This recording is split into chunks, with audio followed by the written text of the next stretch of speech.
Expedition16 Crew, and each of them is in a new role for this 6-month tour of duty on orbit.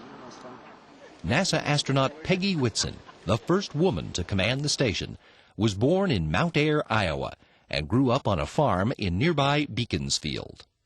It's a very rural area. I saw a lot more hogs growing up than I saw people. The closest town had only 32 people living in it.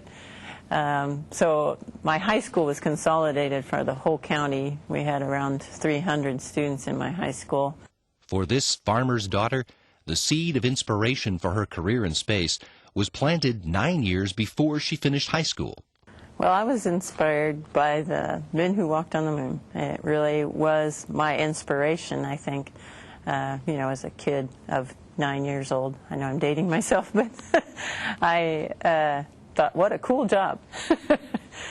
It really didn't become a reality to me, I think, to become a goal until I graduated from high school, which was coincidentally the same year they picked the first set of female astronauts.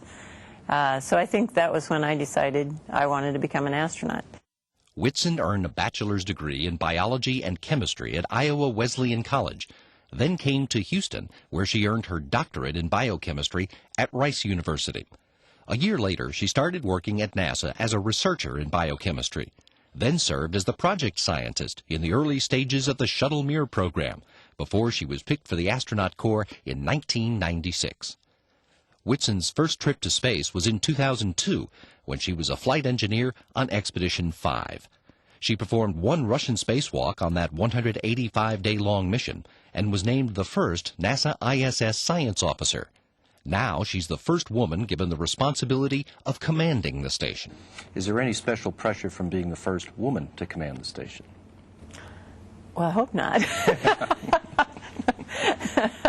I think it's special that I get the opportunity to play that role. But I think it's also special to have an opportunity to demonstrate how many other women also work at NASA. So I'd like to be able to do that as well. The man who commanded Expedition 7 returns to the station in the role of flight engineer. Yuri Malenchenko, a colonel in Russia's Air Force, was born and raised in the central Ukrainian town of Sverdlovsk. It is a beautiful town built on the bank of the Kremenchuk water reservoir. There are beautiful pine forests growing right on the banks of the river. People are wonderful.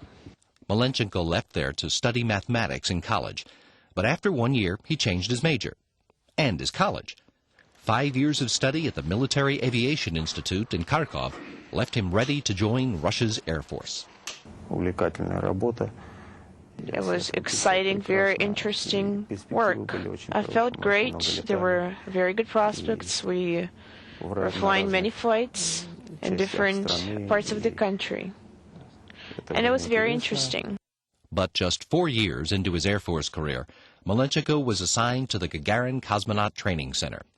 On his first spaceflight in 1994, he commanded the Mir-16 crew, conducted 2 spacewalks, and performed the first-ever manual docking of a Progress supply ship after the automatic system failed.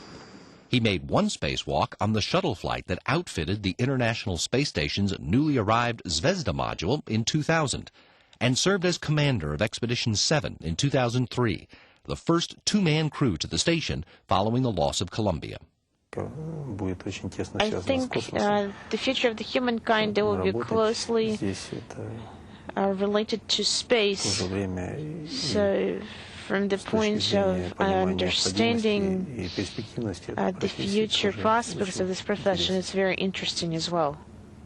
The third member of this expedition is astronaut Dan Tawney, a Pennsylvania native who grew up in the Chicago suburb of Lombard, Illinois. It seems, probably to every teenager where they grew up, seems boring, or, like some place they can't wait to leave. I mean, my family's still there. I love going back and visit. I think it has, I now appreciate everything that it had to offer that I did not appreciate as a teenager. Even before he was a teenager, though, Tawney had been struck by the space bug. Ever since I've known what an astronaut is, I've thought, that is fantastic. I would love to do that. Now, When I was younger, I never thought it was a possibility. It's a dream job. It's like we're playing in the World Series or being a movie star. It's something that I never thought of as a goal. He left Lombard for the Massachusetts Institute of Technology, where he earned a bachelor's in mechanical engineering, then went to work in California as a design engineer in the Space and Communications Group of Hughes Aircraft.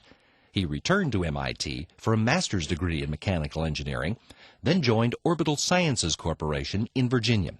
As mission operations lead for the transfer orbit stage, Tani worked with Mission Control in Houston during shuttle mission STS-51, and later served as the company's launch operations manager for the Pegasus program. Tani was selected as an astronaut in 1996 and made his first spacewalk on a station assembly mission in 2001. I think we will eventually, many, many years from now, have to live someplace else. The world has a finite amount of resources, and we will, if we are a growing people, have to expand our boundaries. So I feel like I'm participating in a very small part of that development, of that, figuring out how we do that.